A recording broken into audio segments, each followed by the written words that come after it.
Hello and welcome to another episode of I Will Hold Space for Your Darkness, a first responder mental health podcast. I'm your host, Erin Jane. And today I am joined by Jeff Fields. Jeff has spent over 2 decades in law enforcement at both the state and federal levels. He performed uniform duties as well as roles as a narcotics agent and field deputy medical investigator in the state of New Mexico.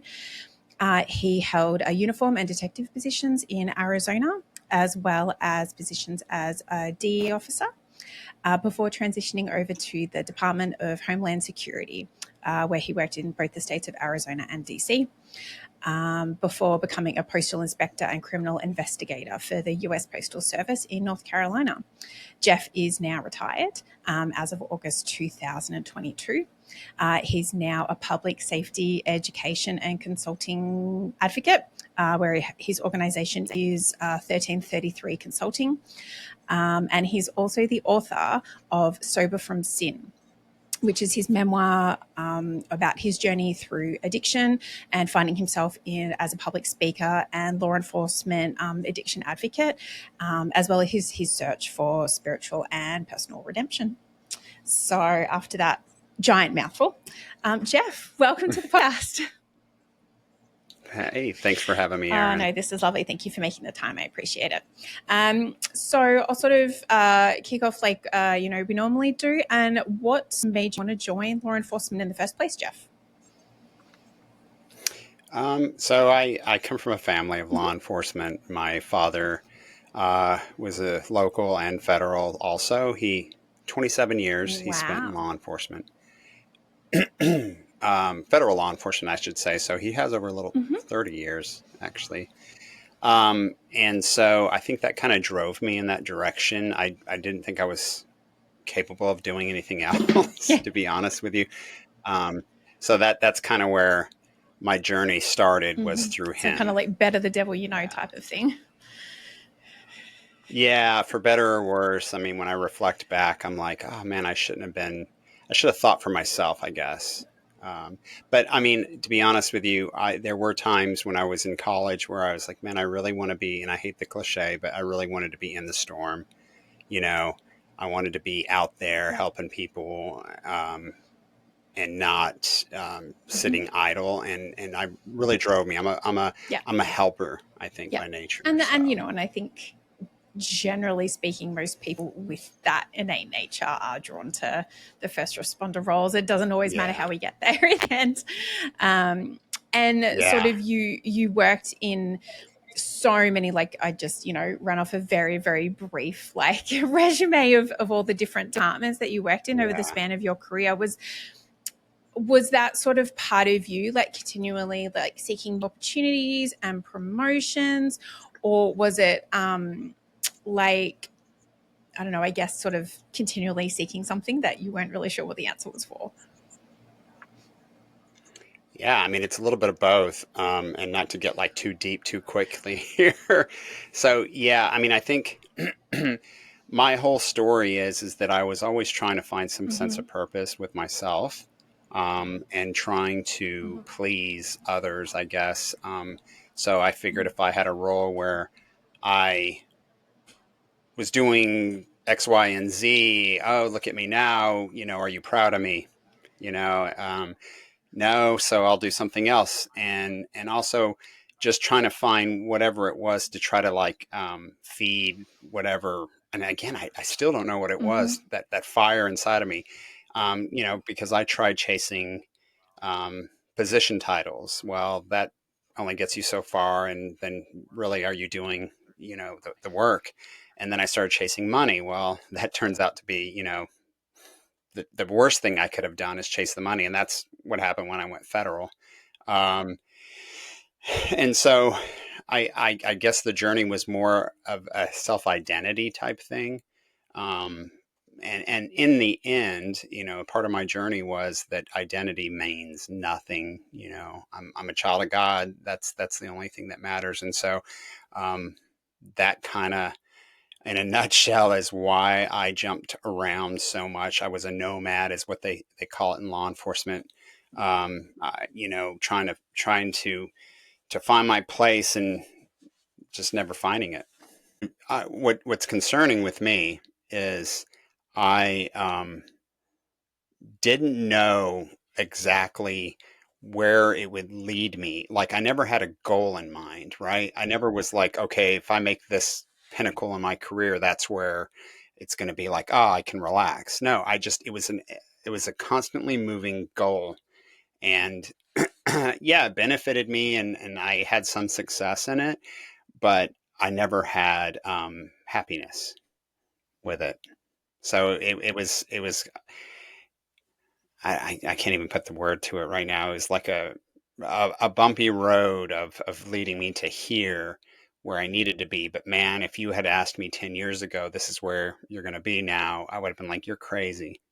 That's not where I want to be. I said you sort of bounced around a lot between like a few sort of different state departments and positions, and was like, and I know you said, it wasn't necessarily like some kind of like divine plan in place for you, or one that necessarily you were aware of at the time.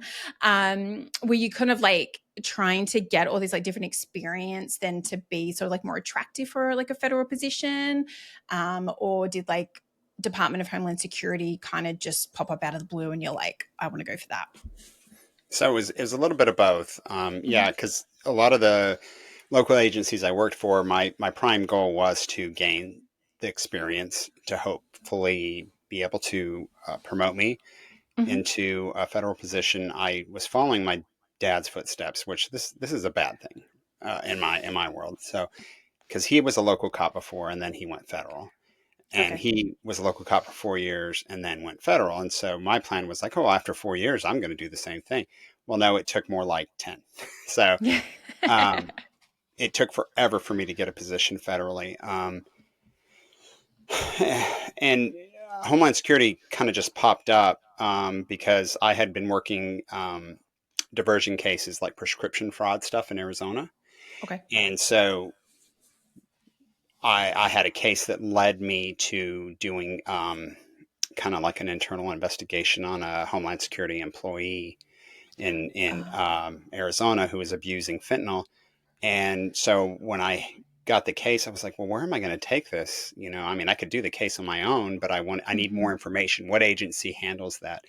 Yeah. And so there, within Homeland Security, there is the watchdog. It's the Inspector General's office. So basically, we're doing all of the criminal. The Inspector General does all the criminal internal affairs for Homeland Security, and Mm-hmm. I caught the eye of the supervisor there in Tucson, and so that's what kind of led me into that position. And I actually loved the position probably for 3 or 4 years, and then after that, I'm like, man, I miss police work. Because really it does slow down a lot federally. I mean, I know there are some agencies that are more active, but mine was more administrative. Mm. Um, so, but yeah, I mean, and I thought it was the pinnacle. And my wife's in federal law enforcement. She works for a Okay. 3-letter agency. Um, it really isn't, in my opinion. It wasn't like the end all and like, hey, look at me now. I mean, there's a lot of smoke and mirrors. Mm-hmm. And I'm not jaded or I'm not angry about my career in federal law enforcement. I think it's more so that I'm a I've become more of a realist and I'm very transparent. But because of my father, who was very cynical towards the government, I myself am cynical, not just the government and law enforcement in general.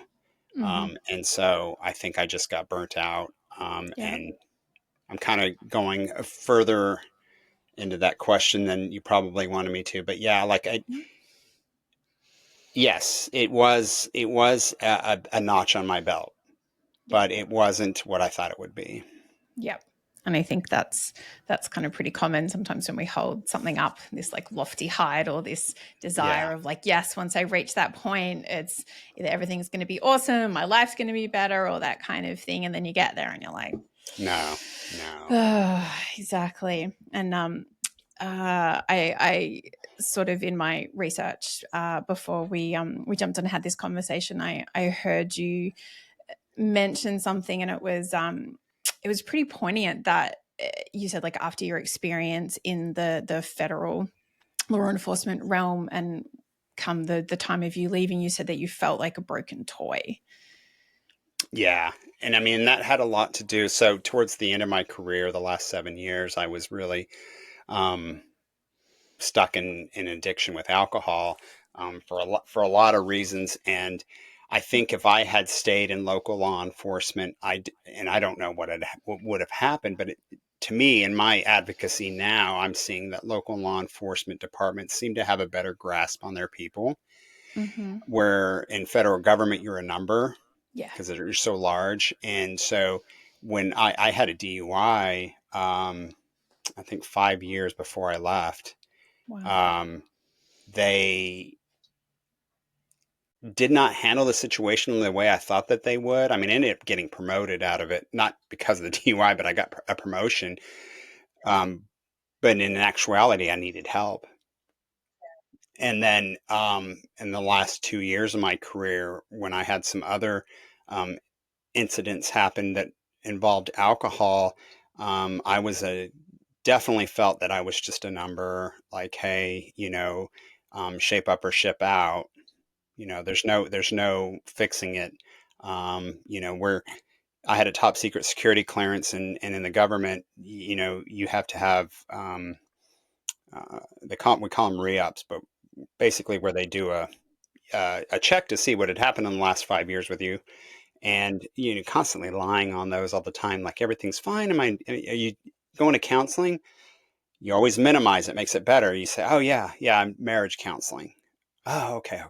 Are you on any medications? Oh, absolutely not. I never take medications, because that if you answer those questions in a certain way, it could jeopardize um, your clearances. And so that in itself started to make me feel like, well, there's something wrong with me, because if the government thinks that if I'm trying to better myself, my relationships or whatever it is a negative against me, well, then obviously I must be broken.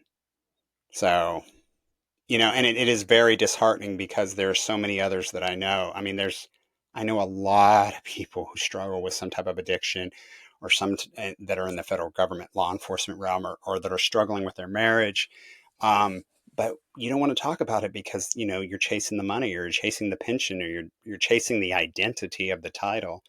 Um, so it really bums me out. Yeah, that's obviously so incredibly challenging to come at it from your perspective too, of like, you're probably at that point where you're like, I know that I need some kind of assistance. I'm clearly struggling, and that self realization, but then juggling that up against, well, I need my security clearance to keep doing my job. And then if they know that, this is an issue, or I asked to go to rehab or a detox or anything like that, I'm going to be considered a liability. And then that's like the end of it. And like the juxtaposition of you trying to juggle, what's best for your career and then what's best for your family life, your home life, your personal circumstances. Like it's not a fair situation to be placed in at all. Oh, and I didn't know that there were so many resources out there like I know now. On the federal side, I don't know of many. I know of a lot, like I said, with the local side, that I see a lot of departments are more educated on it. But when you're looked at just as a number, they spend so much money on training you, like hundreds of thousands of dollars and time. But for them to just be like, whatever, and I think in the end, in my story, it needed to happen that way, because the career was just not for me anymore. But my concern now is for others, who are the breadwinner of their family, or they need to do their service because it's important for their community. That they find the help that they need, or at least some type of support, because in the end, you're not any different from anybody else. You just have a different challenge that can be um, resolved. It's never fixed, but it's resolved. Where you can do your job very well. And um, I just didn't see that. But again, my journey is a whole lot different. I mean, I think I was on the wrong path from the get go. Yeah. And I think there's the different people have different capabilities of being able to like put that mask up. And like you're saying, you got through, you know, like 22 years of a career where by the sounds of it, you know, almost half of that you were struggling severely. Yeah, absolutely. And I hate to say this because it really started when I went federal. Um, and my wife says it's because I went to the wrong agency, which is very true. But my cynicism would have kicked in at one point because my dad was so adamant about how poorly run the government and a lot of agencies are. And it is so true. It is absolutely, they're not the answer. Trust me, I know. Couldn't even I always tell people when you think government's the answer, just remember they could not perfect overnight delivery. They had to go to a private company. So, I mean, it's smoke and mirrors. I mean, there's a lot of great people. There's a lot of great agencies. I shouldn't poo-poo at all, but I'm just saying, think about yourself first. Yeah, very much so. And I think it especially in a country this large with the population and you know what I mean, like the amount of moving parts, I don't think anything like that is going to be operating at an optimal level when there's just this side doesn't know what that side's doing, and the amount of like interagency bullshit that I'm sure goes on, like, you know, and we even learned, you know, like 9/11 style, these people knew stuff, and they weren't communicating. And not to say that that could have been prevented, but there are things that, you know, might have helped a little bit. Well, and that definitely leads me to tell you, like, so when Homeland Security was stood up in 2003, after 9/11, because of 9/11, they absorbed so many agencies. It's a behemoth of an agency. It's got so many components to it. Um, so something's bound not to run well, right? I mean, the missions are all over the place. And so, yeah, I mean, that's a separate topic and I could talk hours for it about it. But yeah, when you're when you're a convoluted person going into a convoluted situation, it's not going to really get any clearer. That's challenging at the best of times, no doubt. And so obviously, like over the span of a 22-year career, and like we're talking about state, federal, like you really seem to have like run the gambit over like the span of your career, and you would have seen a lot, witnessed a lot, been exposed to a lot. Like what was the turning point for you? Like, was it sort of like a cumulative build? Was there like a straw that broke the camel's back that sort of made you realize and recognize, you know what, like I'm just all done? It was accumulative, that's for sure. I think that my addiction obviously played a huge part in it. I've had 2 neck surgeries towards the end of my career. My neck is fused. So it's a congenital thing. So it's not like it was work related, which I wish it were. But because of that, it was increasingly getting harder for me to do my job. Sitting at desks, I was scared to death about getting in a scuffle with somebody and getting in a headlock, which the chances of that at my position was very slim, but still. But the addiction definitely was a huge component of it all. And obviously my family, things weren't getting better for me and I was so unhappy. And I became so absolutely apathetic in my career. I mean, it was just ugly because, you know, when you have younger people starting their careers out and they're wanting to do all this fun stuff and do this and that, where I just didn't give a crap, man, I really didn't care. And the job to me was easy because when you're so large, all you have to do is it's like the whole movie Office Space, right? You do just enough to keep people off your back, which isn't much. And so that was me. And it's not like when you're a patrol cop and you're working a beat, people are going to know when you're lazy, right? And so, yeah, the apathy. So, I mean, there wasn't necessarily a turning point outside of some of the incidents I had around alcohol and the way the agencies handled it. But it definitely made it easier for me to leave because in spite of it all. And yeah, I was scared to death. I didn't know what I was going to do next. I mean, I'll still get my pension. I'm still a little too young to get my pension, but does that really matter? Like, I really don't care. Like, I'm so much happier now, doing whatever I'm doing. I really don't know. I mean, I've always wanted to write my book, obviously, and I want to write more now because I have a lot to say, because it's very cathartic for me. I just very so. I'm starting to go off topic here, but yeah, like the decision between my wife and I, like, hey, is it right for me? Should I continue to fight the fight and try to get, in positions or other positions or do whatever? And we never found there was never a solid yes, because I'm a better person. So my addiction, curiously, um, I got sober when I left my career. And so that says a lot because it was easier for me to walk away from alcohol than it was easier for me to walk away from my career than it was alcohol. So Yeah. And that's, yeah, definitely sort of saying something in that respect. And from a complete, like, outsider's perspective, like, been stalking you over the last couple of days doing research, and the photos of you when you were either in a uniform or wearing your, DHS gear, as opposed to your life afterwards, like, there's like an actual, like, physiological change, like you can actually see it. yeah, a literal weight, like my face was like a blimp.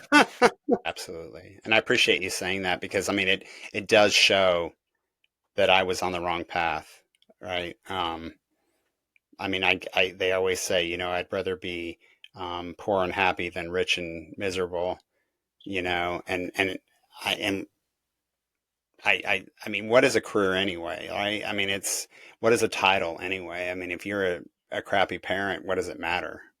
Or if you're not present for your kids, what does it matter? I mean, so that too is another, you know, big component to a lot of my decisions. Was I wasn't a good father, I wasn't a good husband, I wasn't around, uh, not just physically, but we need that. Yeah, society needs that. It's so bad right now. And all we're doing by staying in those vicious cycles of me, selfishness, is creating more selfish little beings that grow up to be selfish people, right? And so we need good mothers like you and good husbands like your husband. And so that really, I didn't have the stereotypical childhood by any means. And so, I mean, I think a lot of that, and it's reflected right later on in our life. And so that's a bad thing because you have to break that cycle at one point, because when does it end? Does it end with somebody in your family killing themselves or drinking themselves to death? You know, but what you're doing with this, or what we're trying to do, is good because maybe we'll spark a revival, along with others that we follow on Instagram and stuff, which I hate social media, by the way, but it really needs to be done. And I get excited because, again, like I said, I always look for purpose, right? I was looking for purpose in my career, and now I know my purpose is to obviously try to help others instead of helping myself like I did for so many years. But um, it's a pay it forward thing, right? I really want everybody's journey to be a pay it forward, and you may not see the fruits of it, but man, 2 generations from now, yeah. And which, by the way, I love the name of your podcast, and that, where you got it from. I had read that before, and it is absolutely so true. And it's funny, I didn't see that uh, quote from until after I had left, my career, but it is so true because it does give you some perspective on what your position is in life, right? And you can't. There's so many influencers and coaches online right now that have never been in your shoes, right? And so it's important, like you said, I've been in the dark, or I am in the dark. Let me help be the guiding light, and so share your story. And I'm not a big AA guy, but it is very useful. And there are some principles that I follow. But one of the things that you do and to help somebody else out that's struggling, and it can be with any of addiction, it doesn't even have to be a substance, but is you don't tell them what to do, you show them what you're doing. Because these people already have issues with control or being told what to do all the time.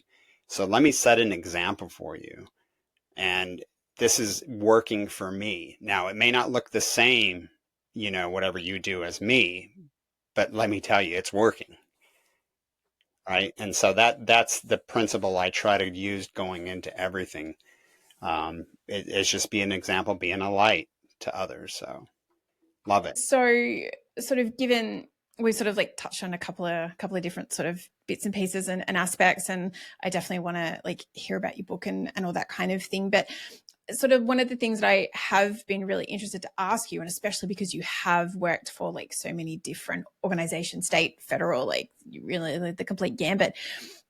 What was there? And I know we're talking 20 years and the mental health conversation has changed significantly in that time, but were there any mental health resources provided, encouraged, tools like at your disposal in sort of as across the span of any of those departments? No.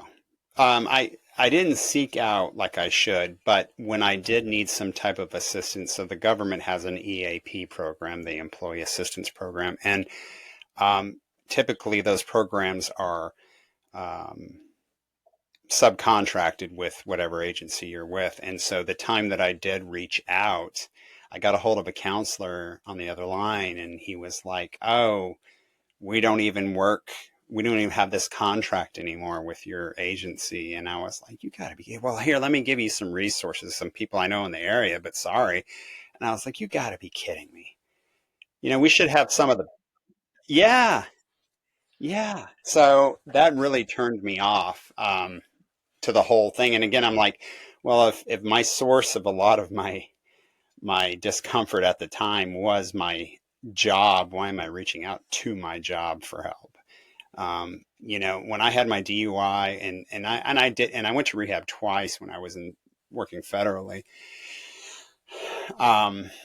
You would have thought after those times when I returned from work, which I had to get medical clearances to get back on the job, even though the decision to go to rehab was my own. I wasn't told to go. I felt, like I said earlier, a broken toy where I thought, they would be like, well, what can we do for you? How can we help you now? You obviously have a problem. No, it was more like, well, you're going to sit at your house for 3 months while our contracted doctor reviews your file to see if you're capable of performing your position. And so I was like, well, man, I made a huge mistake going to rehab. Damn it. So like it really didn't sit well with me. And I was like, well, they don't have my best interest. Like you said before, I was a liability to them. 3 months, and that's ugh.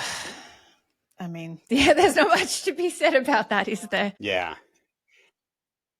Well, and I'm sure there are some larger agencies, both locally and federally, that have great systems. I mean, my wife's agency has a great peer support program, and I know some managers at her agency and other agencies where they have the interest of the employee, but it really is subjective to what division you are or where you are in the United States, because it's not overall, it's not the agency, it's the local managers that have that space for their darkness, where when you get higher up and you have attorneys to start to look at your employee file, well, now how big of a liability are they for us? And so it's I think that's the general consensus on all of it. And so I think, like I said before, a lot of individuals don't seek out the help because of that. And it's only going to get worse because we already have a mental health issue in our country that's getting worse, and there's a million things that are causing it. And so the new generation of people going into law enforcement, unfortunately, have this baggage with them. So I'm pleased by, seeing a lot of things out there now that are trying to help people within their agencies, but it's got to be more of a standard. I don't think there's a standard there. It's very piecemealed. And so, and again, I could be completely wrong because I don't know entirely everything that's out there, but that's the issue right there. I don't know. If we had a standard, then everybody would know. It always makes me think of the movie. Have you seen the Departed? Okay, so like the part where Leonardo DiCaprio, you know, goes and he's talking to the therapist, and he was like, I can't remember all the words, but he was like, we signed up for this job. Am I supposed to come in here and talk about it when I signed up to do whatever it was, right? Get in a shooting or whatever. Yeah, you did sign up for it, and you should mentally prepare yourself going into a career for traumatic events. But what we're not taught coping. And just saying that I signed up for it, or I'm a man, or I'm a woman, in uniform, I'm supposed to have this type of bravado, that's not going to cut it. What coping skills do you have? That's what we need to teach, because I obviously didn't have coping skills. Well, yeah, I had skills in drinking, but the coping, the tools on the belt of learning how to navigate any type of traumatic events that are going on and off duty, is where I think that it needs to be pushed. And you hit the nail on the head. Your rapport needs to be built, because you're already dealing with type A personalities who a lot of them think, mental health is fluff. So you need to really push the narrative that, hey, it's not. It's just talking to somebody. You don't have to go in there and cry and talk about, your dad spanked you when you were a kid. It's not that. That's not what it's about. It's about feeling comfortable with being able to talk about whatever's on your mind right now. And so, hopefully that's the direction we're going to go, simply because there is more mental health issues in the country. But again, why in the world would you want me to lie on my clearances in order to carry a gun? Would you rather me not be treated in carrying a gun? It doesn't make any sense to me. And so you've also been really kindly, like, open and honest, and we've, obviously touched on it like a fair bit during our conversation about your struggles with addiction, and namely alcohol, and which obviously led to your, your book Sober from Sin.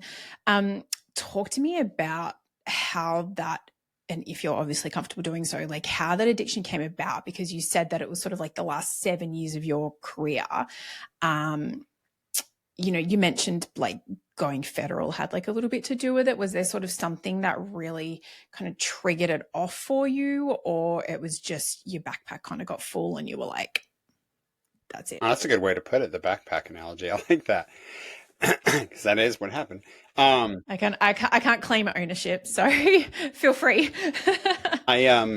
So I have always been a very heavy drinker, a binge drinker, and then the whole law enforcement culture, that's what we do. We drink together as brothers and sisters. And so it was never anything that was unusual.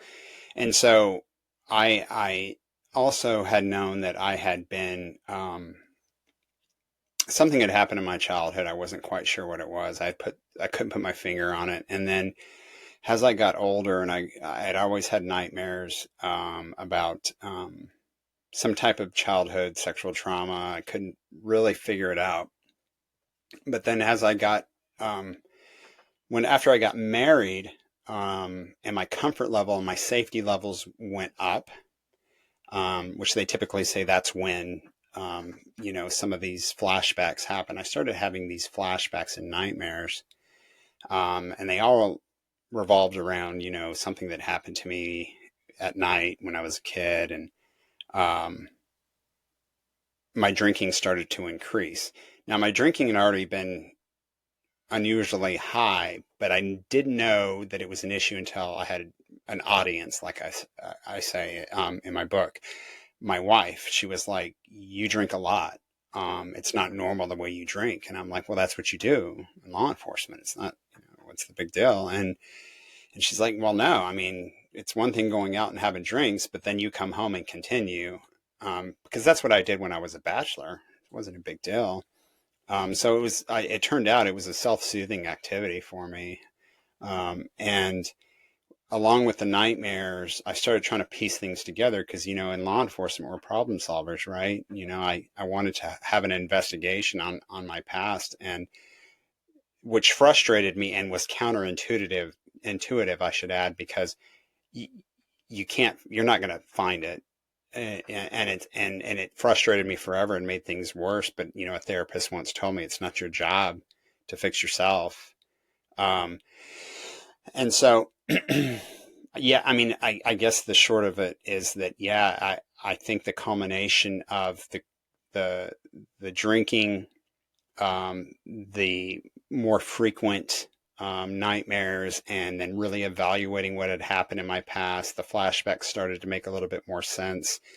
My behavior as in college and early in my career, some of the things I was doing didn't seem to be normal. I was, objectify women. I, just have a hatred towards women, or a resentment, I should say, because the culprit in my story as a kid was a woman. And so I was trying to put it all together. And then I actually worked on a lot of cases that involved rape or child pornography or stuff like that when I was working, and was drawn to those cases, which is curious, right? And learning the tactics in that and understanding how suspects thought and worked started to make sense in my head about my past. And so that's where I was like, holy cow, I'm a victim of something. Alcohol is my coping mechanism. So now what do I do with this? And that's where the alcohol jumped in, because I didn't know what to do with it. And so, I saw hundreds of therapists, and I found a couple really good ones that helped me navigate through it. But I just never was quite to the point of submission. And I think that's because my body was so used to living in chaos, anxiety, and trying to either put a Band-Aid on it or fix it. And if I couldn't do either, then I was just going to give up, because I didn't know what to do. And it's weird, because I was more comfortable being in some type of chaotic situation or stressful situation than I was being in a calm situation. And that's just what I'm used to. And it's still to this day, I have trouble just relaxing. And that's just part of the whole psychological journey I have. But what was the question? It was about, where the start of your drinking addiction came. Yeah. So yeah, the drinking, I mean, so I had already been a heavy drinker, and obviously I know it was for a reason, the heavy drinking, to be okay with myself. And so, like I said, the drinking addiction, when my wife started pointing out the issues, and then the progressiveness of drinking, it's crazy how quickly it progresses. Even if you I had an 18-month sobriety stint. And then, of course, you always think that it's controlled after that, which it never will be. The button's broken in my brain, so there's no turning back. And when I jumped back into drinking after that 18 months, I hit it harder than I ever had, to the point where there were times when I had to be rushed to the emergency room because of my blood pressure or my anxiety. My liver enzymes were through the roof. My body was shutting down in a lot of areas. And so it's crazy, and you can't really put your finger on the one time where it just switched over from that to that. But no, I had a therapist tell me once, he said, hey, he had been sober for 30 years. He said, hey, if I drink tomorrow, I'm going to be dead, because I know that how the intake is going to be such that it will kill me. And now, I didn't understand it at the time. Now I do, because I know if I were to relapse again, all bets are off. I mean, I'm going to be dead, because there's just no way of me casually drinking ever again. So, yeah, and then to add to it, the career this is where I talk about being in the wrong field for me, which I think that the trauma throughout my career just compounded on top of that complex trauma that was already there.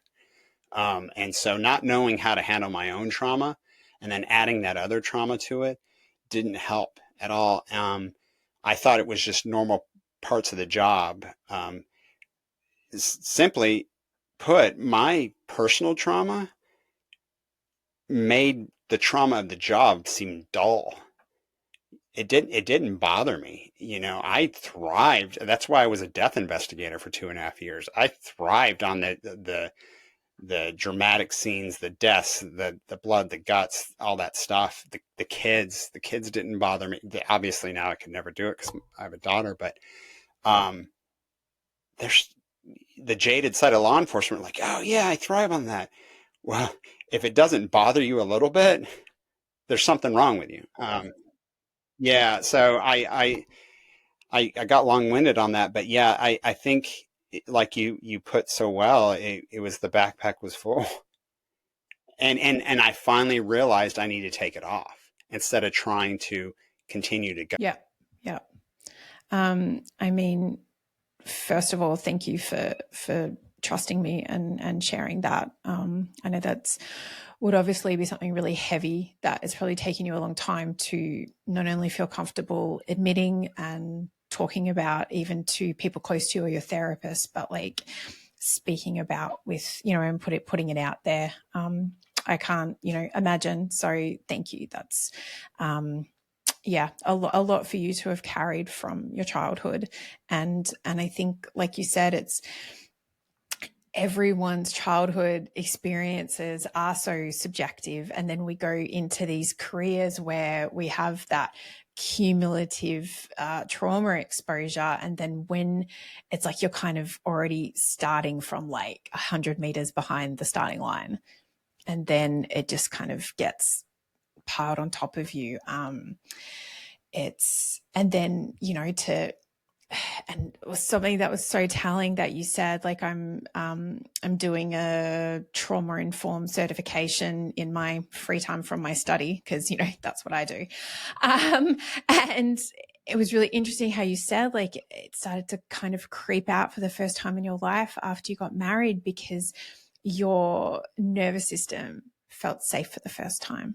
So it kind of started to like creep its head out to go, oh, like your body's like, maybe I can kind of start to process it. And it sounds like, it kind of put you into such like a state of overwhelm because you weren't ready or didn't have the tools and able to process it, that you're like, and obviously by the sounds of it too, you had such a significant level of like dissociation from that event in your childhood that then like that is your maladaptive coping mechanisms. Well, I can't just switch it off because I'm an adult now and it doesn't work that way as much. So let's drink copious amounts of alcohol because that'll do the trick. 100%. And I think the body is amazing, or the brain is amazing, right? Because we're created in a way that when you have a traumatic event as a child, your body knows how to do disassociation, where the child doesn't have to be subjected to the horrors of the trauma. But that's got to go somewhere. And like you said, when you're an adult, it will start percolating up, where hopefully you have the ability to process it, which nobody will. It takes work. And then to go back to that fact that you said, yeah, with my wife, and I've known so many other men where, yeah, you get to that safe space and that's where things start coming out. That just goes to show how isolation kills people. Because in my bachelor years, I thrived on being alone. I never wanted to get married. I just wanted to party, drink, and hook up with women all the time. That was my thing. Where would I be now at 45 years old if I had continued that path? I mean, I probably wouldn't be here.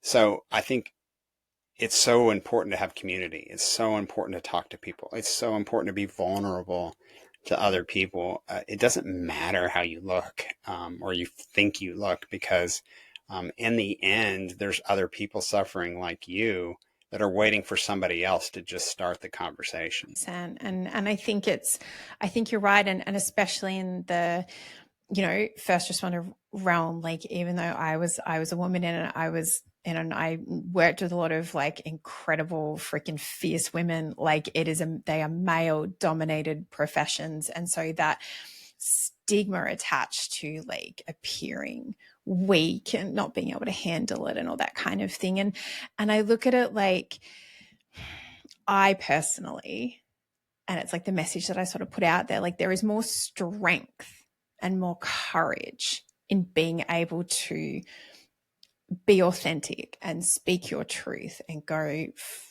freaking bad shit's happened, bad shit's happening, I'm thinking about bad shit, I'm planning bad shit. Like anyone can put on a mask, anyone can fake it, anyone can, do all the shitty things that we do, like behind closed doors and not, and whereas, especially like the gift I think that you're putting out there, especially talking about child sexual assault and, coming from the career and the defining aspects that, you present to the world. You're like, yeah, I'm like this man and I had this incredible career, but fuck me, this happened and it led to this and all that kind of thing. Like, that's a gift that you're giving people because you are living there's nothing weak about admitting any of that. It's raw and authentic truth.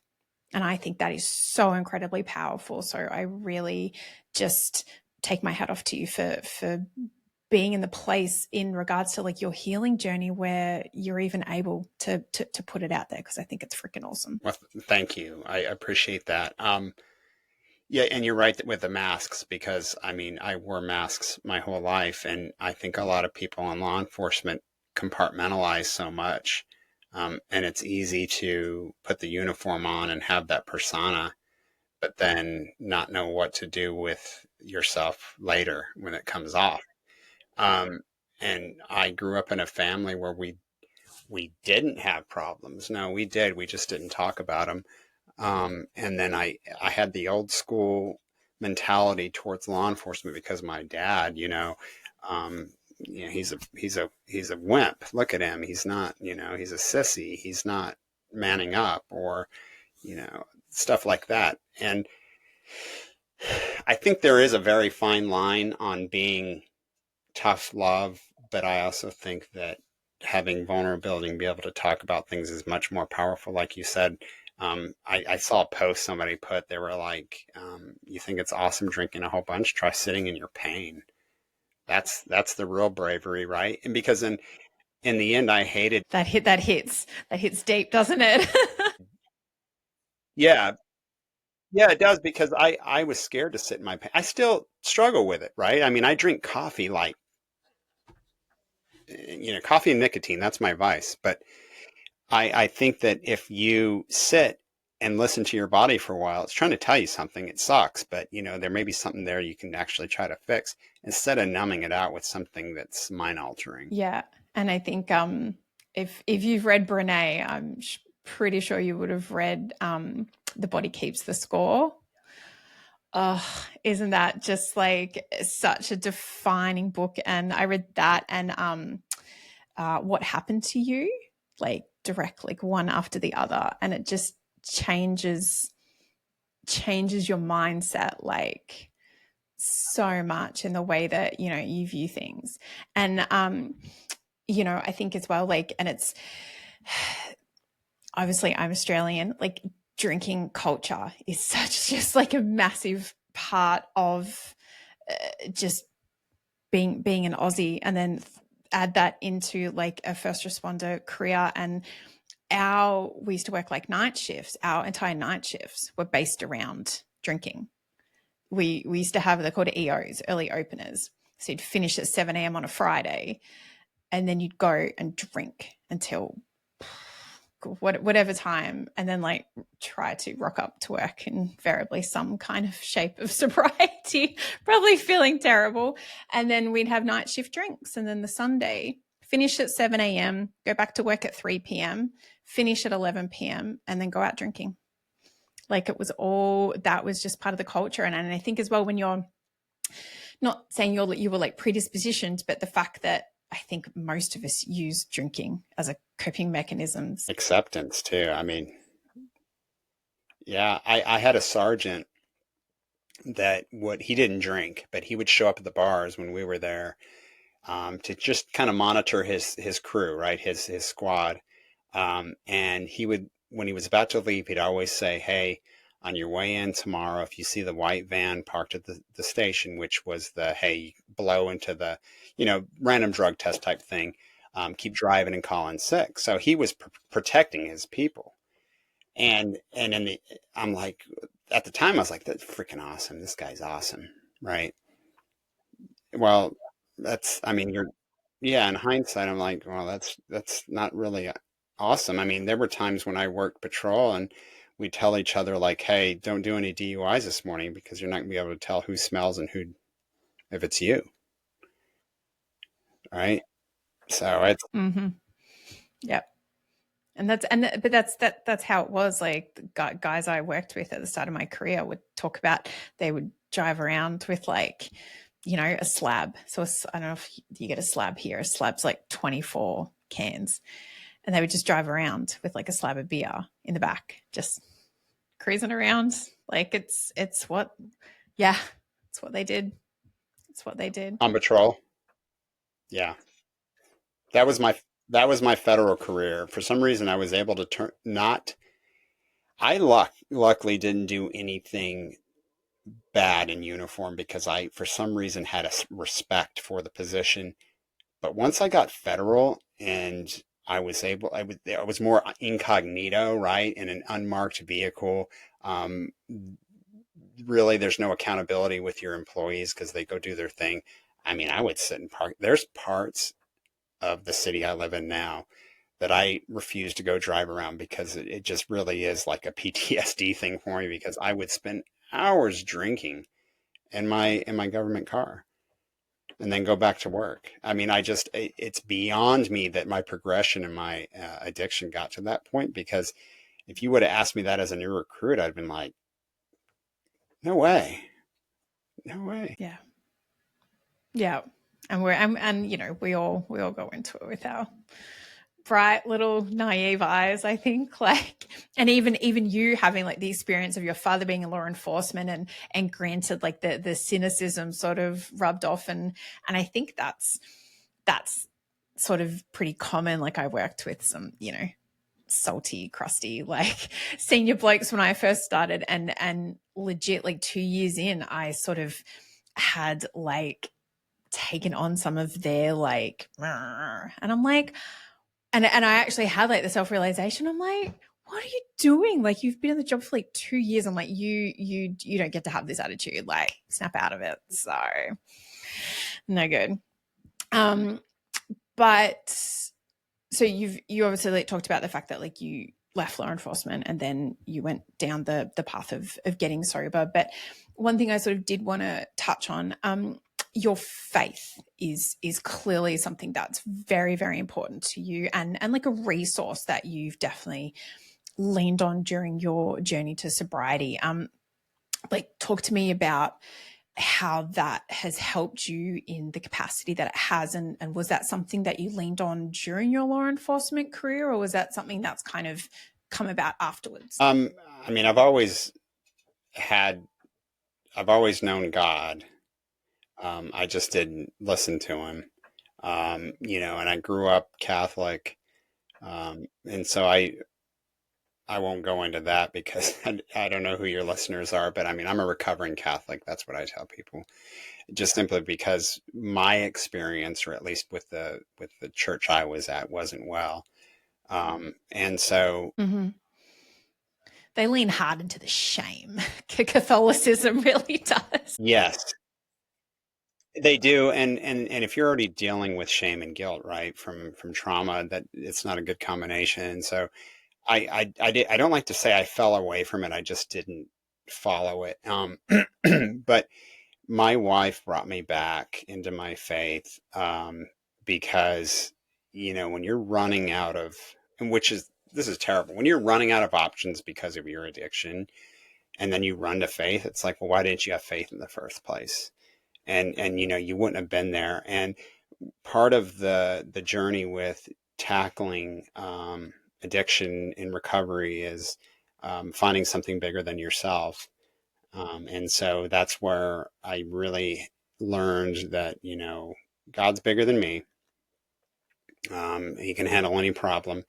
It's not going to look how I want it to look.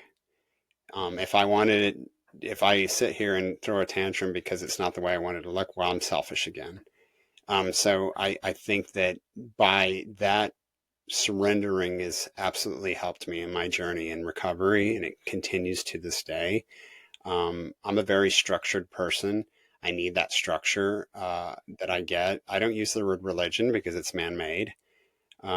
So I do what I have to do. I'm very active in the church that I go, a non-denominational church now. So I'm a proud Christian and Christ follower. I don't do it because I'm supposed to. I do it because I know I need to be thankful for where I am now. And that's, what I do. And I tell people all the time, you don't have to be like a Bible thumper.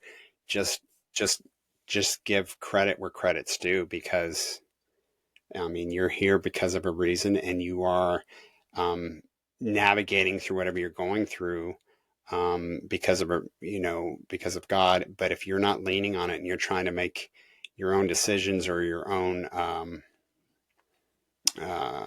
using your own tools to get through something, you're never going to succeed. And that's where it drives me crazy, because people only go to God when something's wrong. Now I know if you go to God when it's the valleys and the hills, right? You got to praise in the valleys. Yeah, you got to praise in the valleys just like you praise on the hill.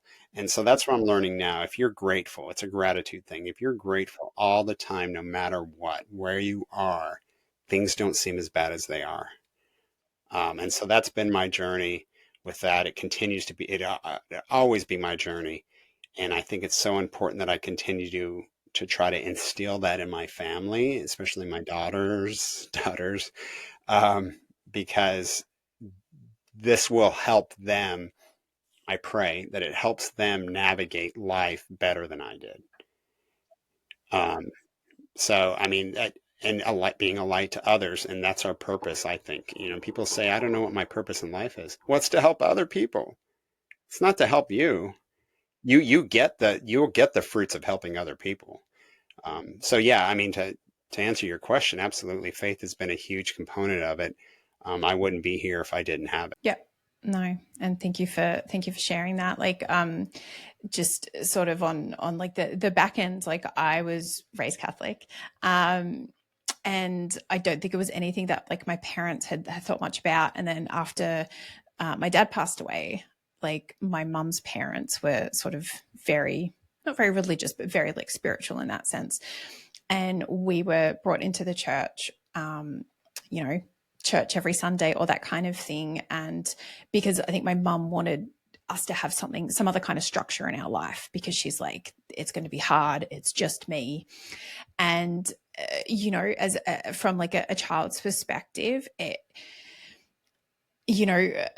don't like, similar to you, I'm not like, this like component of Catholicism, and even from like a young age, I sort of asked a lot of kind of questions, because it was like, my dad completed suicide and you tell me that that's a sin and he's not where, then you're kind of telling me where he's meant to be. And, a little sort of 7 or 8 year old, like asking a priest that question. It's an interesting to see the look on their face, but from a child's perspective, the main thing it did, it gave me a sense of comfort. It gave me something that made me go, okay, like I've suffered this loss. And for me, really, it was like a loss of never having that person around, and what that implied. But, it was something nice to kind of go, well, my dad's in heaven, and have that concept that there's somewhere that people get to go. Like I grew up praying to Santa, because that's what made sense to me, because we would pray to God, I would pray to my dad, and I would pray to Santa. But I think, I know it's weird, but I think just anything that gives you comfort, and whether that is, that structured religion, whether it's that non-denominational thing, like you're saying, like just, and whatever your God is, like I sort of teach my kids all kinds of different things. Like I say, some people believe in God, some people believe in Allah, some people believe in reincarnation. And, we look at like a butterfly and go be like, oh, that could be so-and-so. Like, I think just any concept that's going to bring you comfort when you are perhaps going through a difficult time, I'm like, I'm sold, whatever works for you, I think is important. Yeah. I often tell people that when I went to rehab, it was a mixed crowd, right? That's the other thing too. Try being a law enforcement, guy. And I'm very open. I'm like, yeah, I'm a cop. And of course I'm hated because a lot of people there are either court appointed or being forced by their family. And so you get a crowd of people, especially the younger crowd, where they're like, well, I don't believe in God. God did this to me. God gave me this addiction or whatever. And so they teach, you're right, and especially in AA, they're like, well, you just find something bigger than you to get you through this. Higher power is what they call it. But it's crazy to me, after 6 or 7 months, these people are like, there is something there. There is, like, I think there is a God, because, and I'm like, it's beautiful because they're finally allowing themselves to be small. And that's what's needed. And so I think in the end, like you said, you have to have some type of source and some type of like something bigger than you that gets you to that point of submission, because if we had it figured out, we would have fixed it. And we're obviously not fixers. Yeah. Yeah, very much so. And there was sort of also something that I know that you've spoken about, and I'm sure it's probably like an ongoing process for you, but learning to forgive yourself, which I guess is probably a part of recovery. And I know you said you're not really like bang into the whole AA like philosophy necessarily, but talk to me about what that journey has been like in terms of learning to have forgiveness for where you've been and the trajectory that you continue to be on. I mean, it's tough. It's a daily process for me, especially having the makeup that I have of guilt and shame, right?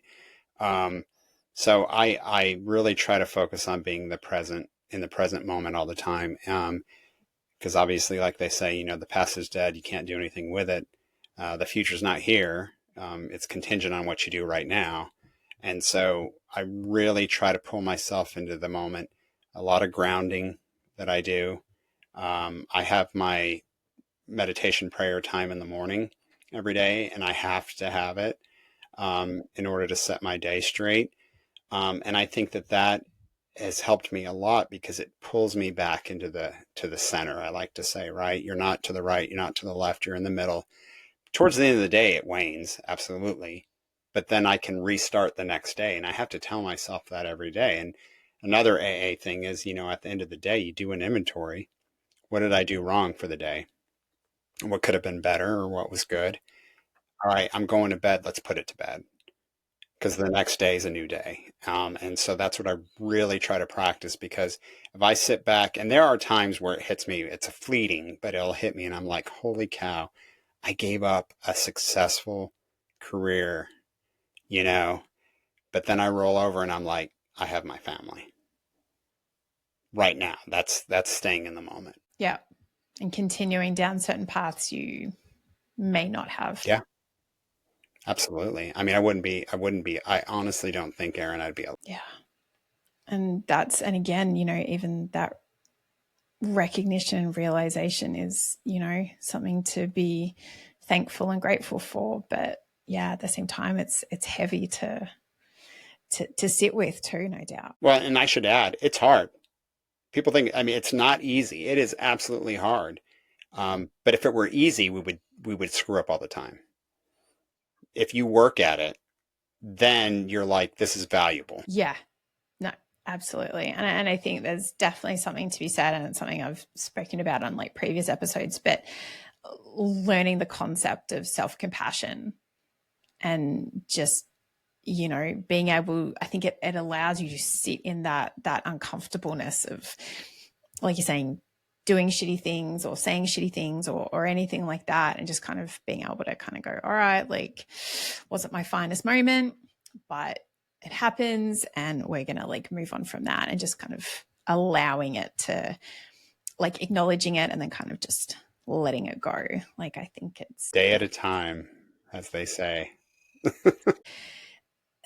And you talking about learning to forgive yourself, I think there's also something, and I've sort of, it's kind of something I've been like grappling with the last couple of weeks too, like learning to have compassion for our younger selves, learning to forgive ourselves for not handling something in the moment or in the situation in the way that either we think we expected that we would, or that we would have liked to have. And I think learning about how our nervous system responds, and we really have no control over whether it's the fight or flight, which is the ones that kind of everyone knows about, but then there's like the freeze and fawn. And I think there can be so much self-judgment and shame that we attach to our responses to things that have happened to us in our lives. And so then actually learning to forgive yourself for going, oh, well, like I thought I'd always be like a fight person, but yeah, like I freaking froze or I fawned or whatever else. And that's not me. Like, why did that happen? And learning to forgive yourself, and especially even just for going, you know what, I didn't have the tools at the time. I didn't have the knowledge, the education, and just I think there's power in sort of forgiving those aspects, I think, as well. Absolutely. And that's what I say too. My parents, for example, they did the best they could with what they had and what they knew. Right. And so I forgive them for, whatever. But I had a therapist tell me exactly what you just said. He said, you cannot control the fight or flight or fawn or freeze. That's just a natural thing. And so when people beat themselves up about it, my therapist said, well, I asked them, well, you're here today, so the decision your body made was the right one. Yeah. It's a fun journey to find yourself on, isn't it? I love psychology. I really do. And I envy you for your path. Because I too want to, am considering going in that direction eventually. Because it is amazing. The whole body keeps the score. I mean, and if you haven't read any of Patrick Carn's books yet, read his. So he writes books on a lot of childhood trauma. And in reading some of his books, you start to see the patterns of, oh my gosh, everything is consistent with your behavior. But it's so universal, and it's so universal. My wife has educated herself a lot on this. I have a great partner. I really do. She has involved herself in so much, and which is very useful, but it's so much so where we look around now, because she never even thought twice about childhood trauma with people. And so now first off, she's like put back a little bit the whole fact that so many people are affected by it, especially men. It's underreported, but it can be quite obvious when you look around and you start seeing other men's behaviors. We both do it. We look around and we're like, what baggage does he have that happened to him? Because he's obviously exhibiting those features. And so it's so interesting to me, the whole idea behind it, because, or not idea, it's the physiological idea. It is what it is. And so it's very telling. Yeah, very much so. And that's why I loved the second book I mentioned, which was the What Happened to You, Dr. Bruce Perry. And it changes, like you're a cop, I'm a cop, like we're judgmental people, but by nature, because it helps keep us safe a lot of the time, we have to make very quick, like, judgments of people's intentions and their behaviors and their physiological reactions, because, you know, that might keep us safe. But, you know, it does make us go like, what the fuck's wrong with that bloke? Whereas when you change that mindset of like, what's wrong with you and like everything, like you're saying with childhood trauma and everything, it's like, what happened to you? What happened to make you respond that way, to make you react that way, to have that amount of stress in your body? Like it allows compassion and empathy and grace into a world where, yes, we still can make like snap judgments, and it's good to be, you know, you can never stop being a cop. You're always like aware of your surroundings and what's going on. And I was even like talking to my kid the other day about like the mental processes I go through of like when we go to like a cinema or a shopping center, and I'm like, something happens, like I'm grabbing you like this and I'm grabbing Leo like this and we're running. And he just kind of was like, Mom's crazy. But Quite normal in our household. exactly. But like it just allowing that question to be asked, I think it does. And it's not something that I've always known, and it's definitely only happened over like the last few years. But when you sort of allow that question to be maybe your first thought, it really, it's powerful and it's impactful. And that's the whole premise behind, or the, I should say, undertone of my book is a cause and effect. So like anything that happened at one point in your life, where it comes out later, and it will, it's kind of like a car that gets, you know, that rolls over and gets out of alignment. You may fix the outside of the car, but the car is going to ride crooked. You know, there's something happened to cause that. And so I think that that's something that needs to be monitored throughout one's life. It's not a bad thing. It is what it is. But I mean, there is a cause and effect for everybody. Yeah. And that is an excellent segue, because that was like my next question. But what made you want to put yourself out there, put your story out there in such like a raw, honest way, that, you know, you can be that authentic and just be like, you know what, here it is. What was behind that? Well, I think not enough men are. And I should add, my book's not just for men. I mean, and it's not just for law enforcement professionals. It's for anybody, because addiction's addiction. But I think that it's important, in order, part of the healing process is those vulnerabilities. There is humility needs to be shown. And I have had so many smoke screens and masks on my whole life. It's liberating for me to be able to talk about these things or to share it with others. And so I felt it was important for me to do. I don't care about book sales. I don't care about money. I honestly don't. I swear to you, I don't. All I care about is helping like one person. You know, that's really all I want, because the hell that I put my family through and I put myself through, I don't want anybody else to get to that point. And fortunately, I mean, it's been amazing. I've had a couple people reach out that said that, you know, they can either relate or they have a similar story. I mean, addiction all looks the same for everybody. It really does. And so just hearing those stories from other people is like so gratifying to me, because I'm like, okay, it's working. Because in the end, if we continue to just put up those smoke screens and not talk about things, we're just going to continue the cycle of, you know, it's never going to get better for anybody. Yeah. No, and I think it is really important, like I have said previously, that you are putting your truth out there, because like you're saying, even if it's just one person, it makes a difference, you know. And whether it's addiction, whether it's suicidal ideation, whether it's depression, whether it's PTSD, like any of the things, like we've sort of I have the privilege of having these conversations with a lot of people, and so many of them like share their truth, and it's, the terms like, being brave and being courageous get thrown around a lot like these days.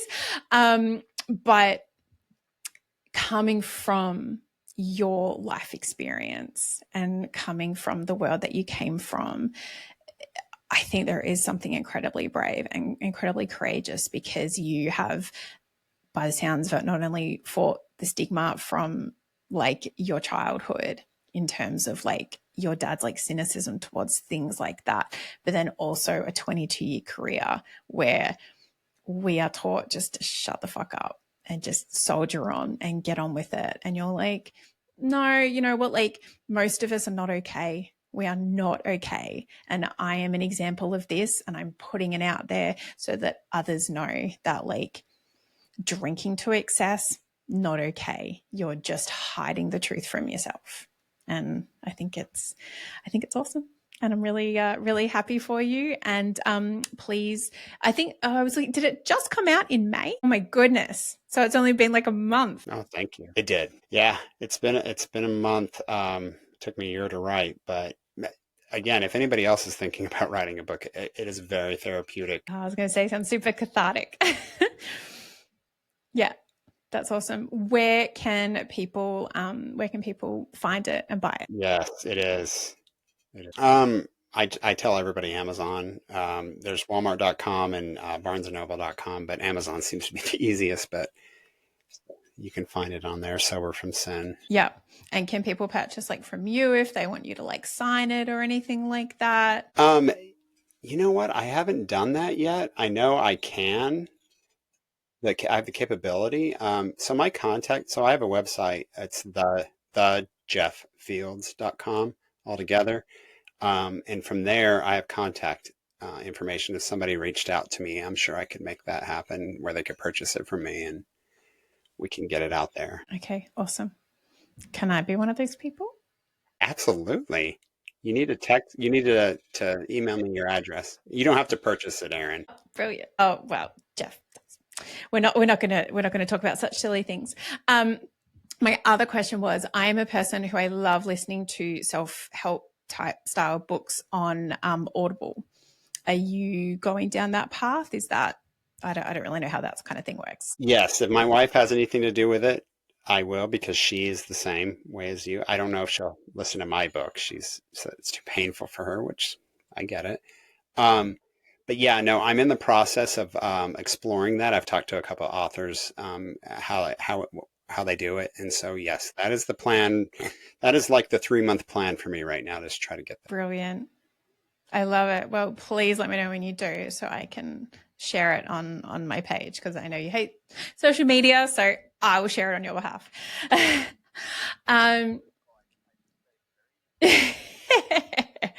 It's useful. I should say it's very useful. I just look at it like it's a little bit of fun. So if you don't take it too seriously and don't like get in, it is. Go down the rabbit hole. Don't go down the rabbit hole. Yeah, don't get in arguments with fuckwits, basically. It's like my main rule. And you also I saw that you also have a like a consulting business, about public safety, or that kind of thing. Tell me. Yeah, so I started that when I left the government. I was trained in active shooter instruction to train others, and like I said, I have a 7-year-old and another one to come. So I think I'm very passionate about the safety of our children. And then also going back to social media and phones. So many people are disconnected with what's around them. And it's a safety issue, and bad guys thrive on it. I mean, we used to investigate them. We know what they look for. And so I thought that it was needed to put out there. I'm real big on situational awareness and just trying to teach other people, just have a little bit of a plan. You just said it right now with your kids at the cinema, like you said. So, I mean, I don't want people to be over the top like my wife and I, because sometimes it's very uncomfortable, but there is something to be said about just being prepared. And so I just figured I would have something like that out there available to people who want that resource. No, I mean, look, and I mean, your kids, my kids, they're both children of first responders. So they're kind of up shit creek when it comes to, I think, like some kind of a normal childhood. But I think it's, is it something that I got taught, when I went through the academy, and it was like an evidentiary rule, but it was like you'd rather have it and not need it than need it and not have it. So even as like, I mean, yeah, my eldest is almost 8, but we sort of live down the road from an area where lots of sort of interesting people hang out, shall we say. And we walk with him, and he is my littlest one. He's just like, ooh, whatever. But my eldest is like, he's switched on and he's observant, and you kind of like, we say to him, I'm like, see that person over there? And he's like, yeah. And I'm like, just watch. And then like we walk past them and they're doing whatever it is that they're doing and whatever else. And I'm like, did you feel that sense in the pit of your stomach? And he was like, yeah. And I'm like, what did it make you feel? And he's like, it made me feel like scared and uncomfortable. And I'm like, you trust that. Anytime you feel that, I'm like, you trust it. I don't care if you speak rudely to someone. I don't care if you walk away from a situation. I'm like, you trust that. And if you tell me that you responded in a situation because that was the feeling you got, I'm like, never going to have any dramas from us, kid. Not once. Yeah, that's my wife comes from a law enforcement family as well. But she unfortunately was raised with a little bit too much paranoia, and which can be detrimental. So it's that fine line, right, of teaching our kids. And I love how you're doing with your son. Yeah. Yeah, because we try to do the same with our daughter, and it's tough, but I think that having some sort of at least foundation of things. Yeah, the world's an ugly place. It's unfortunate. It is what it is, but you got to have the tools. And I had somebody said it about us. Well, you can't shelter your kids too much because, they need to know the real world. And I'm like, their mom and dad both were in law enforcement. Trust me, they're going to know the real world. Your kids are the ones I'm worried about. Yeah, they know exactly. I think there's that like delicate balance, because obviously like my husband being like a firefighter, like the fentanyl ODs, and it was like the heroin epidemic before that. And so him and I are both hypervigilant about different things. Like it's this kind of weird mix. But I know from like my childhood, like my mum sort of always tried to like speak the truth to us. And it was something I appreciated, because when you are left in the dark about something, like you freaking know. And adults can infantilize children in the sense of like think that they're not perceptive and they're not picking up what's going on. And if my kid asks me a question, I never go, I'll tell you about it later, or like whatever else. I try to like, I mean, both of their grandfathers are not here anymore. And my husband's father passed away from Parkinson's, and obviously mine from suicide. My kids have questions. So I answer it in an age appropriate way, and I do the very best that I can. And I'm not perfect, and kids don't come with an instruction manual, so I'm sure that I make mistakes, but I always just kind of go, if you have questions, buddy, I'm like, I'm never going to get mad for anything that you ask. And I'd rather you be asking me rather than listening to some, random you watch on YouTube that's telling you to do something silly, like, so I think just, having that open level of communication and trying not to scare them is like, it's a delicate balance. Yeah. And I forgot to add, that's another huge reason I wrote my book, is because my daughter, I want her to read it one day and understand what daddy went through, and how it's okay to show humility. Because she was young enough where she didn't understand, like kids are perceptive. She knew. Mm-hmm. Yeah. she would have been able to feel the tension between you and your wife. She would have known when daddy was a bit acting a bit strange and all that kind of thing. But yeah. Absolutely. Yeah. She avoided me, and she's a daddy's girl. So it was painful. So yeah, I think I when she's ready and she understands, she's can read my book. It was something that I was actually going to ask you about, because I think as well, like, when we as parents show our kids that we have made mistakes, I think it opens the door, like a very big, wide cognitive door for them to kind of go, oh, like, it's okay to make a mistake. I don't have to be perfect. It's, and that, one of those things that's like, I'll always apologize to my kids. If I snap at them, if I stuff up, whatever it is, I think that, and like you said, like humility, when we think that these people in our life are infallible, I think it's dangerous. So even from like those young ages, being able to go, oh, I made a mistake. Oh, that's all right, buddy. Let's do it again. Let's try again. All that kind of thing. Like, and I think that will be a really powerful experience for both of your daughters at some point in their future when they're ready. Yeah, I hope so. I really think that. All right, I have taken up a lot of Jeff's time today, so I really appreciate it. Is there anything else that you want to mention before we ask our final questions and wrap it up?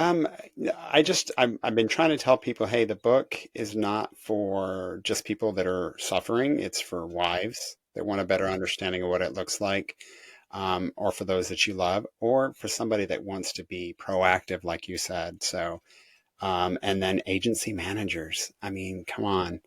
I mean, the education needs to be there. We train nonstop on doing silly tactical things. If your brain's not working, it's what is it for if you're not mentally set? Yeah, 100%. Couldn't agree more. And I will put, I know he's mentioned a couple of things while we've been talking. I will put all of Jeff's website details, contact information in the show notes. Follow him on social media. It's Sober from Sin. Yes. So yeah, all of the things will be in the show notes. But yes, I do appreciate your time. We normally finish these episodes by asking our guests 2 questions. And it comes from obviously the title, I Will Hold Space for Your Darkness, which you and I now both have a shared love of Brené. So, which is wonderful. So the first question I like to ask is, what do you do to hold space for your darkness? When you asked me that earlier, I was struggling on trying to find a good answer for that. I mean, I think if anything, if I never forget where I came from, I always say, hey, never forget the point of your departure. Departure being the minute you failed, screwed up, whatever it is. Because if you remember that, you're able to share with others what it looked like. And you can also remind yourself what it looked like to yourself so you don't go back to that. No, that's really powerful. I've not heard that one before. That's a good one. And then additionally, what can someone do in order to help you and support you and help you in terms of holding space for your darkness? I think education is a big thing. I mean, I think people listen to things, but they don't act. What do they say? Action, or what is it? Oh man, I'm going to screw it up. I can't even remember now. If you just intake, but don't act on it, it doesn't, you're not fulfilling the full obligation you may have as a human, right? And so I think in order to help me to fill that space is others doing the same thing and paying it forward. Just like I'm trying to pay it forward. So, I mean, if that makes sense and all that, I wish I could remember what I was trying to say, but. Sorry.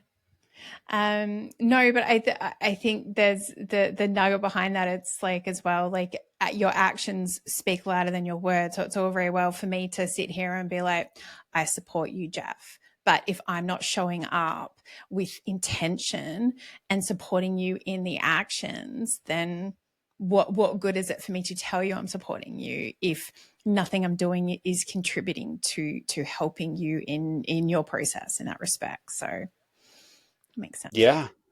Yeah. I mean, let's be intentional about life. Yes, very much so. All right. Thank you for your time. Thank you for your patience with some technical issues that hopefully no one here knows about.